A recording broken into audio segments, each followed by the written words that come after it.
Salut, salut! Donc, si vous avez loupé la partie 1 de la FAQ, c'était publié mardi dernier. Donc, voilà, je vous invite à regarder la partie 1 si vous ne l'avez pas vue.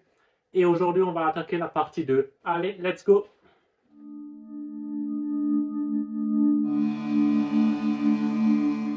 Salut Jonathan, super présentation et très bon choix de matériel. Dans les prochaines vidéos, si tu voulais parler du BMS et pourquoi tu as fait le choix d'un BMS déporté.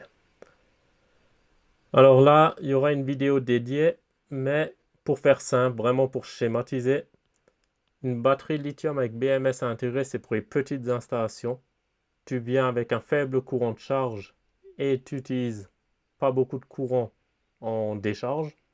Et une batterie lithium avec le BMS externe, c'est pour les grosses intensités de charge et de décharge. Et oui, le BMS externe, il s'occupe de l'équilibrage des cellules. Parce que la batterie où il n'y a pas de BMS, tu as deux fils qui partent sur le BMS. C'est de par là que le BMS il reçoit toutes les infos de cellules, de température, d'état de charge et de décharge et tout ça. Et du coup, rajoute une question. Oui. Pourquoi toi, tu es parti avec BMS externe du coup? Pourquoi tu as voulu une batterie avec, fort Ouais, c'est à intensité? cause de mon multiplus de 1300 watts, de 1600. Il passerait pas sur une batterie lithium avec BMS intégré de 200 ampères. Ça serait très très limite. Voilà, donc par exemple une batterie avec BMS intégré chez Victron, je prends la 200 ampères. Elle accepte courant de décharge continu max 70 ampères. Mon multiplus de 1600, il peut consommer en pointe 200 ampères, mais si je tire 1300 watts, il va consommer 100 ampères. Donc si je prends la batterie lithium Victron avec BMS intégré, je suis bloqué à 70. Courant de décharge de crête, pendant 10 secondes, il accepte 100. Donc ça, c'est déjà, tu as un problème. Courant de charge continu max 70 ampères. Donc si je prends le MPPT 30, l'Orion 30, ça fait 60, ça pourrait passer. Même au multiplus, il pourra recharger la batterie à 70 ampères. Donc si maintenant il y a du soleil à midi, admettons mon MPPT ramène 30 ampères, plus le multiplus branché à la prise de quai, à la prise P17, me charge la batterie à 70, ça fait déjà 100. 30 le MPPT, 70 le multi, ça fait 100. Donc là, ça passerait pas. Si maintenant je vous montre ma batterie,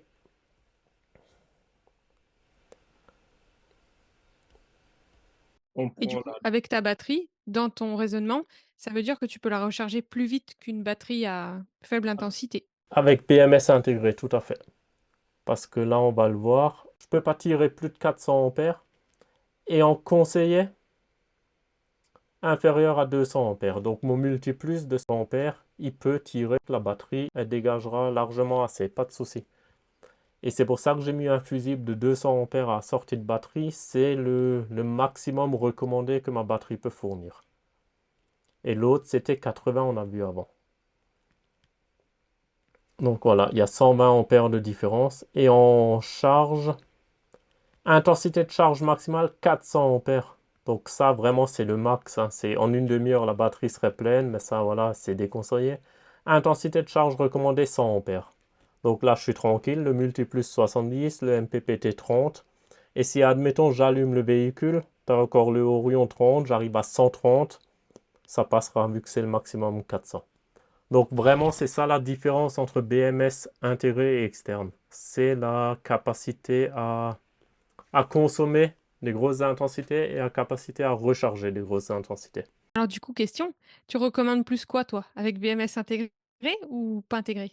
Ça dépend de ton multiplus, ça dépend de ton Orion. Je sais il y en a beaucoup, ils ont le Orion de 20 ampères avec un panneau solaire, un MPPT, je sais pas, aussi de 20. Donc franchement, une avec BMS intégré, ça pourrait faire l'affaire. Si t'as pas une grosse consommation, Tout à fait. Si tu n'as pas une grosse consommation et si tu n'as pas besoin de recharger ta batterie ultra rapidement, tu n'as pas forcément besoin parce que ça complique énormément l'installation. Mais si maintenant tu t'envisages de voyager dans les pays nordiques, t'emmènes un groupe électrogène parce que les panneaux solaires, que tu en aies un sur le toit ou 50 pays nordiques, à mon avis, ça risque d'être chaud. Donc, tu emmènes un groupe électrogène, tu as une batterie avec BMS intégrée. Certaines marques, ils t'autorisent que 20 ampères de charge. Donc, tu prends une 200 ampères, ton groupe électrogène, il va devoir tourner 10 heures. Tandis que moi, je vais le faire tourner 2 heures et elle sera pleine. C'est ça un peu la différence. Ou si maintenant, voilà, tu voyages, tu n'as plus de courant, mauvais temps, il y a, je sais pas, quelqu'un du coin qui te file une prise 220 pour te recharger, bah, ça évite de squatter chez lui pendant 2 jours pour recharger ta batterie. Donc là, tu lui envoies à fond et tu es tranquille. Ça dépend vraiment de ton multiplus, surtout. Donc ouais, ça, effectivement, ça pique. Mais après, mon installation, elle est peut-être effectivement un peu surdimensionnée pour beaucoup. Mais après, chez Victron surtout, c'est tout un écosystème. Chaque appareil fonctionne ensemble. On va le voir après, il y a eu un commentaire pas mal. Toi, t'as pris du Victron aussi? Pareil, ouais, tout Victron, oui. Pourquoi? Genre, quand tu achètes du Victron, j'ai eu très peu de retours négatifs, en termes d'utilisation sur plusieurs années, quoi. Donc moi, je voulais quelque chose, je vis à l'année, quelque chose qui va me durer dans le temps et où j'ai pas de soucis techniques dessus, quoi. Tout à fait. Pour mon trafic, j'avais pris du énergie mobile. Franchement, ça faisait l'affaire. J'ai pris le MPPT qui fait aussi Orion, c'était un 2 en un. Il était Bluetooth, mais l'application, elle te mettait rien. Elle me donnait juste le voltage de la batterie. Donc, tu as un MPPT Orion 2 en un avec appli Bluetooth, tu arrives juste à savoir combien de volts est ta batterie, c'est un peu, voilà. Donc ça, c'était bof bof. Après, globalement, ça fonctionnait. Et après, un autre truc, c'est aussi, sur Victron, vu que c'est très vendu, tu as énormément de tutos sur Internet. Tu as des gens qui ont testé, tu retrouves des informations que tu retrouverais peut-être pas chez d'autres marques. Puis il faut le dire aussi, niveau VSP, notamment pour le régulateur solaire, tu en as de moins en moins qui passent à l'heure Voilà, actuelle. c'est la norme R10 et BASP, ils commencent à... Ou c'est déjà fait, ou c'est obligatoire. Déjà fait. C'est déjà fait, voilà. Les panneaux solaires, si, il était avec le panneau solaire, c'est quoi? C'est 200 balles, je crois, le 60 watts, 360 watts, c'est pas le plus cher. Qui coûte le plus cher, ouais. Mais C'est- après, quand tu regardes, toi, tu as eu pour 6 000 € de matos Victron avec du lithium et moi, j'en suis déjà à 5 000 € aussi avec une gel plomb carbone. Si on bien, on a que les 1 000 € de différence de batterie à l'achat, tu vois, qui va différer, mais au final, le matos, quand tu vis à l'année avec, bah, des forts besoins, on va dire, en consommation, Mhm. genre tu es digital nomade ou quoi, il faut compter entre 4 000 et 5 000 € si tu pars sur du matos Victron de toute façon.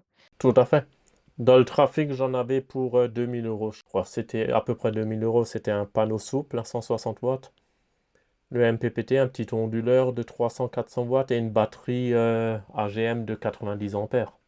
Donc 45 ampères en capacité, c'est juste pour la batterie, un peu d'ordi, mais voilà, c'est pas pour travailler, c'est pas pour à l'année, clairement. Mais le trafic, c'était juste pour les week-ends. Après, on est devenu accro, on partait en vacances, même en hiver, donc forcément, voilà, mais tout ça, c'était pas prévu, hein. C'était Ouais. pour remplacer la tente quand on partait dans les Vosges avec juste une tente, hein. Et après, au final, en 2021, on était parti 3 mois en tout dans l'année. 3 mois, on Mmh. n'était pas dans l'appart. Et là, on s'est dit, il faudrait peut-être faire un peu plus gros que le trafic. Beh, oui.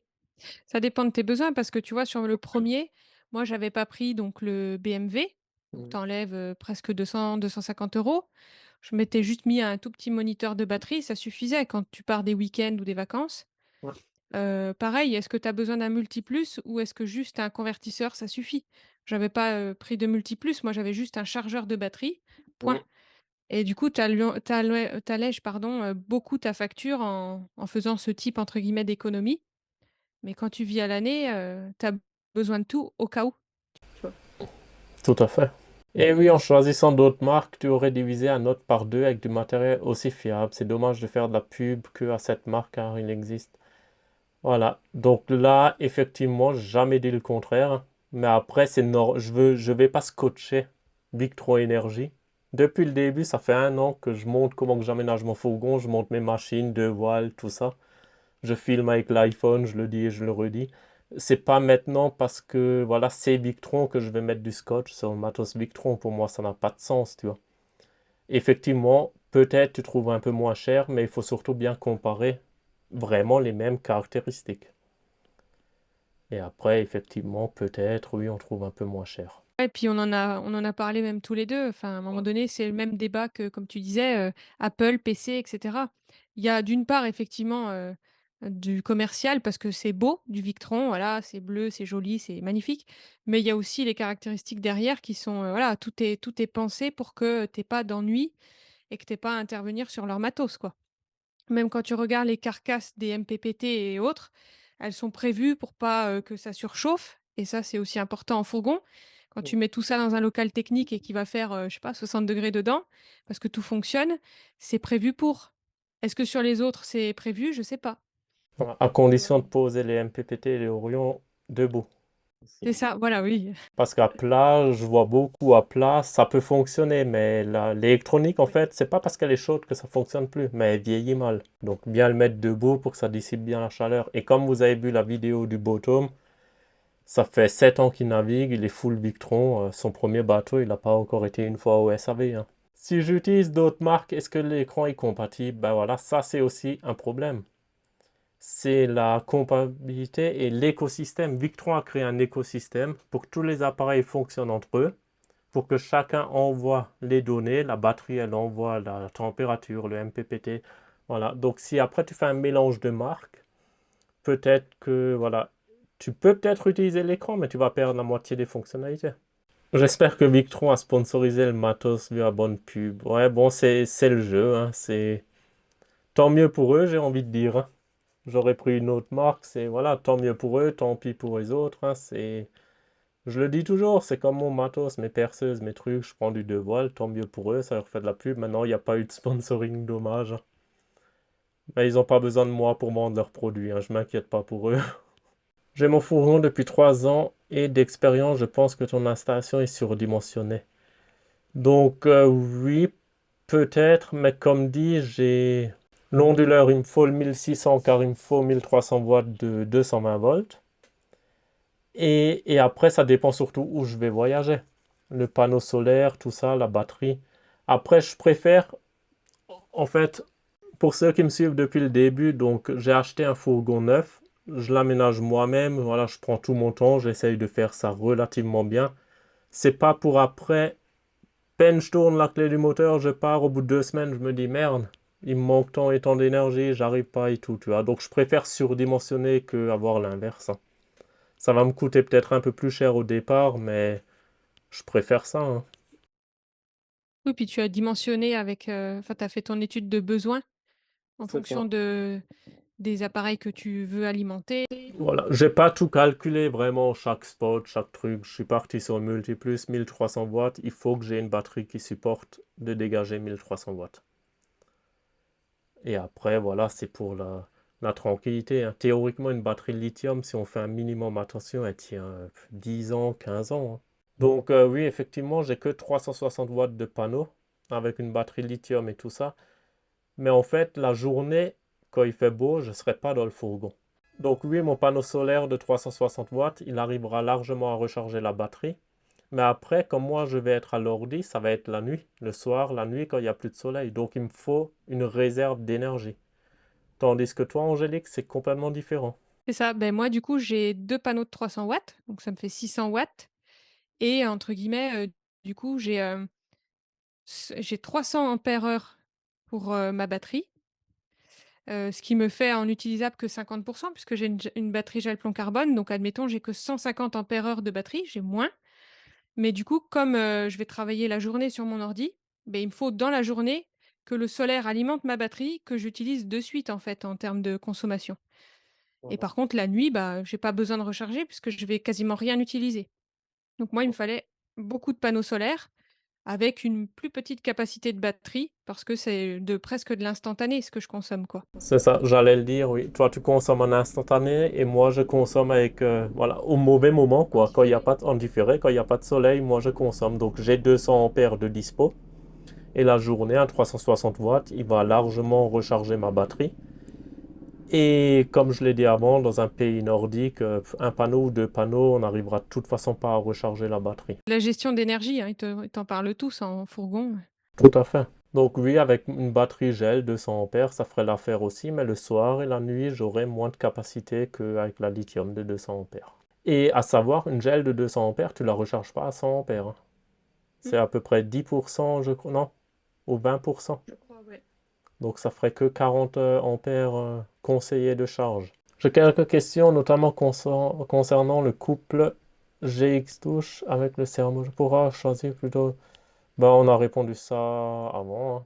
Et je pourrais rajouter mon servo GX, il va être relié à mon antenne 4G. Et vu qu'on part, on aura des chats à bord. À distance, je veux pouvoir suivre la température qu'il fait dans le fourgon, allumer si nécessaire l'extracteur pour sortir l'air chaud. Donc théoriquement, si je sors l'air chaud du fourgon, ben, il ne peut pas y avoir l'effet de serre. Si dehors il fait 30, théoriquement dans le fourgon il fera maximum 30 si je renouvelle l'air. Et tout ça, ça va se faire par le Servo GX. C'est pour ça que j'ai pas pris le BMB 712. Là, on reparle de la télécommande du Multiplus. Donc oui, c'est pour piloter le Multiplus, pour l'allumer, l'éteindre et régler la puissance d'entrée. Et toi, tu vas le piloter comment, le Multiplus? Mais il faudrait que du coup, je le branche à mon ordi pour savoir s'il est bien réglé. Mais Mais après, juste pour l'allumer, l'éteindre et tout. un bouton, c'est l'interrupteur qui est derrière. Voilà. Et tu déportes pas l'interrupteur? Je sais pas, mais ça a l'air d'être compliqué, je sais Non, pas. non, parce Faut que que je tu as, vois. t'as une sortie, tu as deux fils. Soit tu les relis, soit tu les ouvres. D'accord. C'est Mais il prévu faudrait que pour. j'arrive à le déporter pour l'avoir Voilà. dans Mais tu quel touches état. pas, physiquement, tu touches pas à l'interrupteur, mais tu as une borne ou tu as un pont d'origine. Ouais, Bah, si tu enlèves le pont, il est éteint. Si tu d'accord, mets le ok. pont, il est allumé. Donc tu peux le déporter comme ça. Ok. Ben ouais, je vais faire ça, ouais. Je ne connais pas la puissance au total des panneaux solaires ni le nombre. Dans mon cas, de 375 watts proposés. Quant à la batterie, j'ai vu que tu avais pris une 200 ampères chez Victron. Donc là, effectivement, oui, je trouve dommage par rapport à tous tes panneaux solaires, de, par rapport à ta petite batterie de 150 ampères et ces panneaux solaires, en été, tu seras plein à midi. Mais tout ce que tu vas produire de midi au soir, ça va disparaître, quoi. Sauf si tu utilises en instantané le courant. Donc je connais pas vraiment où tu vas voyager, quels sont tes consommateurs et mais globalement, oui, ça c'est pas sous-dimensionné, c'est pas surdimensionné, ça dépend vraiment de tes besoins, hein. Qu'est-ce que t'en penses? Je sais pas si t'as lu ou pas. Non, mais si ça peut répondre, moi, dans mon premier fourgon, j'avais le panneau de 360 watts avec une gel plomb carbone de 150. Donc pareil, j'avais ce que tu disais, c'est-à-dire qu'à midi, il était plein et je l'utilisais pas. Donc c'est cool parce que du coup, ta batterie, elle est tout le temps chargée à 100. Mais du coup, c'est un peu bête parce que du coup, tu pourrais stocker plus et consommer plus, typiquement. Voilà. Mais après, hors saison, au printemps ou comme ça, oui, ces panneaux solaires, ils vont arriver à recharger la batterie, tu vois. Oui, c'est ça. Ça, oui. Ça dépend vraiment, ouais. Après, sur le toit, moi, je voulais qu'un panneau parce qu'avec les lanterneaux, je pouvais pas en mettre deux. La seule solution, ça aurait été de les tourner. Donc, ils déborderaient de côté. Et vu que le fourgon, il est arrondi, je veux pas qu'on voit les panneaux solaires d'en dessous. C'est pour ça que j'en ai que mis un au milieu. Et après, un panneau solaire, c'est 20 kilos. Ouais. Et moi, je suis au régime, hein. Mon fourgon, il est bien assez lourd comme ça. Donc, encore 20 kilos sur le toit, non, je pouvais pas. Pour les panneaux solaires, versus batterie, moi, ce que je conseille, c'est toujours, tu sais, pour savoir combien de panneaux solaires il te faut pour être autonome, de toujours prendre dans les moins bonnes conditions possibles, quoi. Typiquement en hiver ou quand il fait moche. Tout à fait. Et pour ceux qui ne le savent peut-être pas, dans les premiers temps, nous on va voyager. En fait, en hiver, on sera en Espagne et en été, on sera en France. Ça va déjà être la première année. Donc au moins avec les chats à l'intérieur, il n'y a pas de souci. Il y aura toujours une température correcte, pas de canicule. On va pas aller en août en Espagne. Voilà, ça serait pas jouable avec les chats. Et donc la première année sûre, voire peut-être même pendant 2 ans, on n'aura pas d'hiver en fait. Donc je suis pas trop inquiet avec mon panneau solaire. Oui, tu voyages en fonction de la météo quasiment, ouais. Tout à fait. Nous, ce qu'on préfère dans un premier temps, c'est le soleil. Le froid, c'est pour plus tard. J'ai eu assez froid tout l'hiver à bosser dans le fourgon dehors, donc c'est bon. J'ai eu ma dose. Polo, menteur et manipulateur, sacré pseudo. Bonjour à toi. Donc, le montage de ce panneau que tu as intelligemment prévu de faire ouvrable. Non, en fait, le panneau que je fais avec tout le matos Victron, il sera fixe.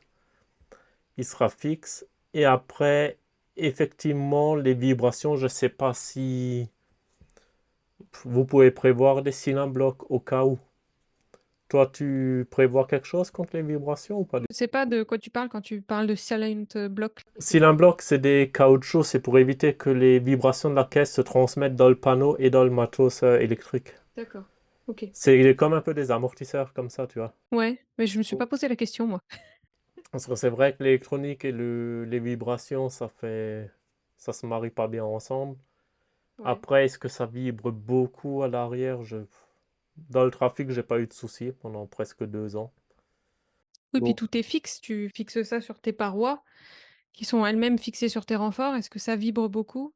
bah, les chocs du fourgon, tu sais, c'est maintenant tu prends un nid de poule, un truc, tu vois. Mais Mhm. après, tout faire suspendu, ouais, ça ferait une sacrée installation aussi, quoi. Ouais. Mais Je pense que c'est effectivement, designé pour, notamment le Victron, hein. peut-être, ouais, bonne question, franchement, je sais pas trop. Après, toi, tu m'as fait, vouloir changer d'avis, sur mon install, sous le lit, là. Ouais, ah bon? Avec ta vidéo, ouais, parce qu'au départ, j'étais partie sur, mettre les câbles à l'arrière de mon panneau, tu vois? Hmm. Pour qu'il y ait rien de visible et que ce soit propre et comme tu as dit, en fait, c'est pas jouable parce que c'est trop galère à installer et si après je dois intervenir dans mon coffre technique électrique, je préfère avoir les câbles à l'avant, au final. C'est pour ça que je t'avais demandé les goulottes, Tout à fait. Il y en a pour beaucoup, ils derrière. le font avec les trous, ils passent tout derrière et tout. Ça fait propre, c'est sûr. T'as juste les fils qui sortent au bon endroit, ça fait hyper propre. Mais si tu dois tirer un autre câble ou comme ça, t'es bon à enlever tout le panneau. Oui, Alors c'est si ça. tu habilles au-dessus du passage de roue, bah, tout démonter, ça devient chaud. Alors je préfère avoir tous les câbles accessibles à l'avant, quoi. Et au Ouais. final, dans les goulottes pour les petits câbles, ça se fait. Aujourd'hui, j'ai commencé à câbler le 16 mm². Ceux-là, ils passent pas dans une goulotte. Ils sont juste comme ça au-dessus des goulottes. Ils sont tellement rigides, je les passe pas dans. Et de toute façon, mon emplacement est tellement petit. J'ai pas des grandes longueurs de câble, donc je m'embête pas. J'ai pas la place pour les goulottes. Et s'il y a 15 cm de fil apparent ou qui descendent et qui passent, ça change. Pour moi, je trouve que ça change rien, quoi. Et au Oui, moins, parce que mine de rien, faire un coude en 90 sur un câble, même souple, en 16 millimètres, ça commence à être tendu, hein? 16 mm, ça va, le 50, ça va être plus compliqué. Ah ouais, c'est trop, ouais.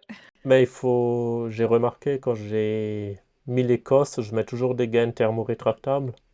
Oui, Et pareil. ceux-là, je les ai chauffés au décapeur, tu sais. J'en ai Oui, fait un au briquet, c'est la flemme, j'ai pris le décapeur. Mais une fois que ton câble il a une certaine température, tu peux lui donner la forme que tu veux. oui, Et quand il ouais, refroidit, il garde la truc.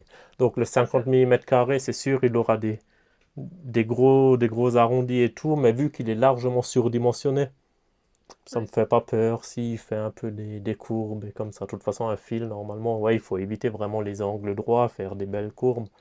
Mais je le Mmh. chaufferai un peu, normalement, ça va le faire. Alors là, recharger une batterie lithium 200 ampères capacité en lui en fournant 130 ampères.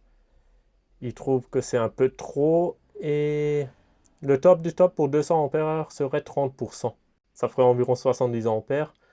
Donc oui, en fait, plus tu charges vite ta batterie et plus tu la décharges fortement, plus tu l'uses en fait. C'est tout aussi simple. Et ça, on est d'accord. Et après, il y en a même d'autres qui délirent en disant 200%. On l'a vu avant, la batterie lithium, oui, effectivement, je pourrais la recharger à 400 ampères. Après, combien de temps elle va supporter ça? Je ne sais pas, hein, peut-être au bout d'un an, elle aura pris l'équivalent de 5 ans dans la gueule, mais c'est faisable. Mais après, oui, pour la préserver, vaut mieux une charge lente et une décharge lente. Et même le lithium, on dit qu'on peut la vider à 100%. Mais moins tu utilises de plage, moins tu l'uses. Pareil pour les gels et AGM. Plus tu la décharges, moins elle fera de cycles. Et ça, on l'a bien vu avant dans la doc. Profondeur de décharge de 80%, 2500 cycles. Profondeur de décharge de 50%, elle fait 5000 cycles. Donc si j'utilise de ma batterie lithium que 100 ampères, je passe de 200 à 100 et je la remets en charge, elle va faire 5000 cycles. Si je la décharge, si je la vide jusqu'à 20%, elle en fera plus que 2500. Donc je divise la durée de vie par deux quand même. C'est ouf, ouais.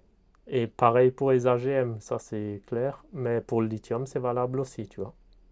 Après, ce qu'on n'a pas dit, pour les batteries lithium, très important, on peut la décharger dans une température de moins 20 à 50. Mais pour la recharge, il faut qu'il fasse minimum 5 degrés. Donc si tu laisses ton fourgon en hiver dehors, il fait moins 10. En Alsace, c'est souvent le cas en hiver. tu veux recharger ta batterie, elle te dira non, hein. Alors il faut allumer le trauma, chauffer tout l'habitacle. Et après, vu que la batterie est dans un local technique, ben, la chaleur, elle a du mal à arriver jusqu'à là, mais il lui faut 5 degrés. C'est pour ça Tandis qu'il y en a beaucoup qui ont des problèmes dans les pays nordiques avec les batteries lithium.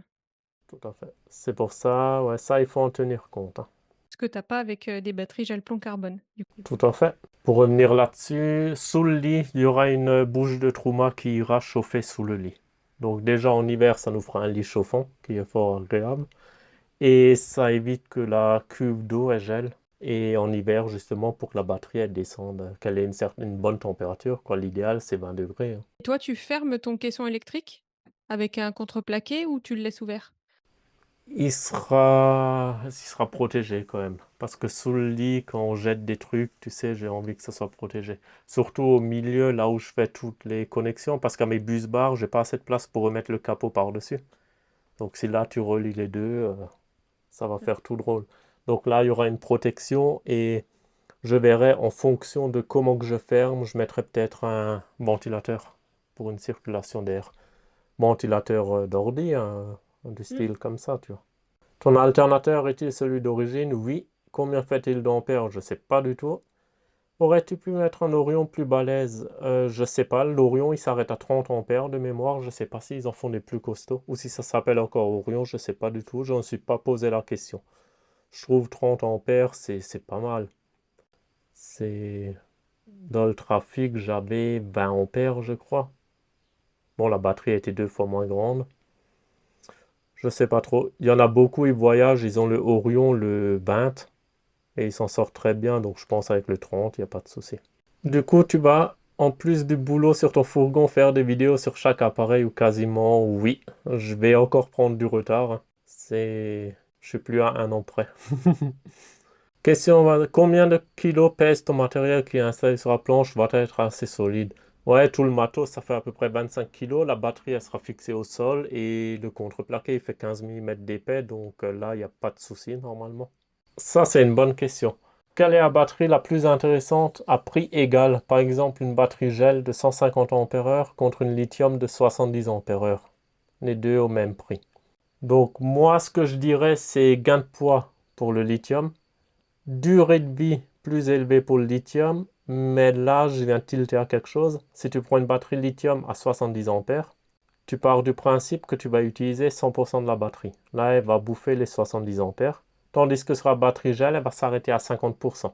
Donc en gros, elle va utiliser toute la capacité de la lithium contre le comparatif de que 50% de la batterie gel. Donc c'est peut-être pas forcément le bon plan dans ce cas-là de prendre la lithium. Plutôt prendre une gel de 150 ampères si tu veux avoir 70 ampères de dispo, que de prendre une lithium de 70 ampères s'il te faut 70 ampères. Je sais pas si c'est clair ce que je viens de raconter, mais Mm, mm. Ben, il faudrait pas faire ce ratio-là, en fait. Il pas faudrait ça. prendre une 100 en lithium pour éviter de la décharger au max, quoi. Tout à fait, ouais, au moins une 100, ouais. Donc là, oui, tu serais un peu plus cher et effectivement, oui, tu n'aurais plus que l'avantage du poids et Mm. théoriquement la durée de vie. C'est délicat comme, ouais. Après, ça dépend. Moi, je pense que la grosse star du lithium, du coup, il y en a 2 par rapport à ce que tu as dit, selon moi. C'est, d'une part, faut faire attention quand tu vas dans des pays froids, parce que mine de rien, ça supporte pas le froid. Et d'autre part, de ce que tu nous dis, c'est quand même plus complexe à installer qu'une batterie, gel plomb carbone. Et par contre, voilà, l'effet enfin le la grosse star de la batterie gel plomb carbone, c'est le poids. Donc, si tu mets au même prix, c'est plus facile à installer, mais c'est plus lourd. Donc du coup, dans un aménagement de fourgon, faut faire encore plus attention. C'est ça. C'est surtout le poids, oui. Et Et après, le volume. le volume, ouais, la taille, ouais, tout à fait. Et après, la batterie lithium, oui, c'est clair, avec BMS externe, c'est galère de ouf à installer ça. Et une lithium avec BMS interne, ça va, ça se branche à peu près pareil comme une gel, il n'y a pas grand-chose qui va changer. Mais ouais, ce que tu as dit, Angélique, hein. Le poids, le volume, et faire gaffe, pays froid ou pas, hein. Pour des raisons de budget, est-il possible dans un premier temps de connecter la prise P17, les panneaux solaires, l'alternateur, une batterie lithium, puis dans un deuxième temps, rajouter une deuxième batterie lithium, sans avoir besoin de tout refaire? Ben oui, franchement oui. Parce qu'après la batterie lithium, tu la mets en parallèle. Si c'est la même batterie que moi, j'ai le schéma en tête, c'est 100% faisable. Tu auras aussi qu'un BMS externe, mais qui va gérer les deux batteries. En fait, les deux fils qui sortent à la batterie qui vont au BMS, tu les mets ceux-là en série. Donc ça change strictement rien. Et après, si tu as une batterie lithium avec BMS intégré, je sais pas trop comment que ça se passe pour les mettre en parallèle. Mais après, oui, effectivement, je conseille de mettre deux batteries de la même puissance, puisque les deux batteries, elles doivent pouvoir accepter la même intensité de charge, la même intensité de décharge et tout. Personnellement, je ne mélangerai pas deux capacités de batterie différentes. C'est la même chose pour, gel plomb carbone et un autre truc qu'il faut vérifier, c'est que quand tu branches, au moment de brancher les 2, comme tu vas doubler la capacité de stockage, il faut absolument qu'elle soit à la même, pourcentage de décharge.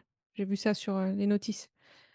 Tout à fait, si on t'a l'effet vase communicant, tu mets une pleine, une vide, bah, tu auras une intensité de fou qui va Ouais. transiter entre les deux. Mais après, si tu prends deux batteries lithium avec le BMS intégré, si une elle a un souci, tu vas même pas forcément le remarquer, puisque toi, tu vas pouvoir encore recharger la batterie qui fonctionne, et celle qui a un problème, où le BMS a décidé de couper, ben, elle sera coupée, donc je sais pas trop comment faire si le BMS est intégré ou pas.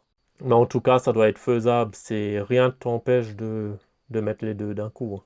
Quelle était ta plus grosse crainte et ta plus grosse galère? Dans mon cas, ben là, sur le nouveau fourgon, je commence à peine. Pour l'instant, ça va. Dans le trafic, j'ai pas eu de soucis. Mais si je peux donner un conseil, c'est réfléchissez bien à ce qu'il vous faut et essayez de comprendre vraiment, de de pas juste copier le premier schéma que vous trouvez, hein. Ça dépend vraiment de votre matériel, voilà. Ça peut fonctionner chez d'autres et pas chez vous, ça dépend énormément de choses, hein. Essayez de comprendre l'installation électrique. C'est pareil, moi, la plus grosse crainte, sur le deuxième, c'est faire le circuit en 220. J'ai dû mettre, 3 jours à comprendre comment ça fonctionnait et réaliser mon schéma électrique pour être sûre, quoi. Et ça se rejoint à ce que tu as dit, c'est qu'il faut bien penser en amont tout ce dont tu as besoin et comment brancher tout ça pour pas faire d'erreur au moment de brancher, quoi. Mm. Parce que mine de rien, l'électricité, c'est ce qui peut te faire perdre ton fourgon, donc faut C'est pas faire d'erreur et il faut, plonger le nez dedans parce que mine de rien, si tu as un problème, il faut savoir se dépanner, quoi. C'est pas forcément un électricien qui va venir, te dépanner tout à parce fait. que c'est un monde à part, quoi. C'est un monde à part, il aura de un pas l'habitude, de deux ça sera pas forcément identifié, tu n'auras pas vraiment de schéma compréhensible par un électricien. Il y en a, ils font sans schéma, donc oui, ça va être galère pour lui d'intervenir sur une installation qu'il n'a pas faite, qu'il connaît pas, quoi. C'est ça. Ça va être une heure de recherche, de démontage. Au final, la facture, ça peut peut-être être cher pour au final pas grand-chose, hein. Ouais, donc là, pour répondre à ça, quel matériel de base nécessaire en tant que novice en électricité? Ça dépend franchement de tes besoins. Faut déjà savoir identifier ça et identifier ça. Et après, effectivement, chaque revendeur saura te conseiller en fonction de tes besoins. Et puis après les questions classiques à se poser, c'est, est-ce que tu veux rester autonome à un endroit donné sans rouler? Auquel cas il te faut un panneau solaire. Est-ce que tu vas en camping? Auquel cas il te faut un chargeur convertisseur. Et est-ce que tu roules souvent? Auquel cas, bah, tu vas partir sur un Orion. Ça Tout va à fait. déjà être une bonne base, quoi. Tout à fait, bien vu. Et juste pour l'achat, essaye de trouver un revendeur qui t'accompagne aussi. Parce que si t'as pas les bases en électricité, si voilà, si t'appelles ton revendeur 5 fois et à la sixième il décroche pas, tu te retrouves un peu coincé. Donc là, plutôt trouver un bon revendeur qui t'accompagne, quitte à payer un schéma électrique chez un revendeur, qui te fasse le schéma de A à Z, au moins t'es sûr. Les frigos les frigos domestiques 220 consomment environ 60 watts. Bah, c'est l'équivalent pour un frigo de fourgon à peu près, hein. 65 watts, ouais. Voilà. Le tien 65 watts. Ouais, Plus de 5 ampères. C'est lequel? c'est le 130 litres de Indelbé. 130 litres. Le Je mien, crois, hein, je crois qu'il y a 80 du vin autour litres. de ça. Ouais, je crois que c'est 4 ampères. Niveau conso, effectivement, tu seras pareil, mais ça t'oblige à laisser l'onduleur allumé. H24. Est-ce qu'un frigo domestique supporte si bien les vibrations? Je suis pas sûr. Parce que souvent un frigo domestique, il fonctionne pendant 20 ans, on le déplace une fois, c'est le jour où il va crever. Je pense que c'est déjà arrivé à beaucoup ça. On avait un frigo dans la cuisine pendant 20 ans. On change de cuisine, on le descend dans la cave, on le rebranche, il n'a plus jamais marché. On a bien attendu 2 jours avant de le rebrancher, maintenant il marchait plus. Donc voilà, je sais que les glacières et frigos pour camping-car, ils acceptent un angle jusqu'à 30 degrés. Je pense qu'ils sont plus conçus pour justement supporter les vibrations. Mais après, effectivement, c'est beaucoup moins cher un frigo domestique, hein. Quel panneau solaire est-il préférable d'installer? Avantages, inconvénients, rigide ou souple? Alors, au trafic, j'avais mis un souple parce que le trafic, il faisait 1,95 m de haut à peu près. Pour pouvoir passer sous les barrières, j'ai mis un souple. Au moins, je pouvais encore passer sous les barrières de 2 mètres. Si tu as un fourgon, de toute façon, tu passes plus sous les barrières, donc autant mettre un rigide qui sera bien mieux ventilé. En gros, le souple, voilà, ça se pose plus facilement, tu as juste à le coller. Tu perds pas en hauteur, mais ça refroidit mal. Plus il chauffe, moins il va produire. Et les avantages du rigide, c'est justement mieux ventilé, plus de durée de vie, mais tu perds en hauteur. Toi, tu as eu que des rigides sur le premier aussi. Ouais, tu tout dit, ouais. Moi, je trouve que les comment? Les flex là, ils produisent pas assez pour, quand tu pars, je sais pas, une semaine, 15 jours.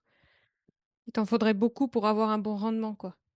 Ouais, après le souple que j'avais sur le trafic, c'était un 160 watts, je crois. Et les 6 semaines en 2021, donc c'est l'année où l'été était pourri, ben on est arrivé à être autonome quand même 6 jours. Mais à savoir, la journée, il n'y a que la glacière qui tournait, une petite glacière à compression. On consommait pas énormément, des fois un peu d'ordi pour regarder un film, mais on n'était pas du tout des gros consommateurs de électrique. Donc un 160 watts, juste pour une petite glacière à compression, ça fait le job. Quand il fait beau, il n'y a pas de souci. On en revient, hein, tes besoins. C'est toujours pareil, ouais. Ben voilà, on a fait le tour. Qu'est-ce qu'on pourrait rajouter? Je crois qu'on a fait pas mal de points là, hein, quand même. Bah, Ouais, après, ça combien? va être vachement complet, hein, parce que là, c'est hyper technique, hein, pour le coup. Pour ceux qui tiennent jusqu'au bout, oui, ça va être complet. Hop là, donc pour conclure, voilà, je pense qu'on a répondu à pas mal de questions. On va s'arrêter là. Moi, de mon côté, en fonction de mon avancement, je vous présente chaque équipement un par un, les petites infos que je peux lâcher.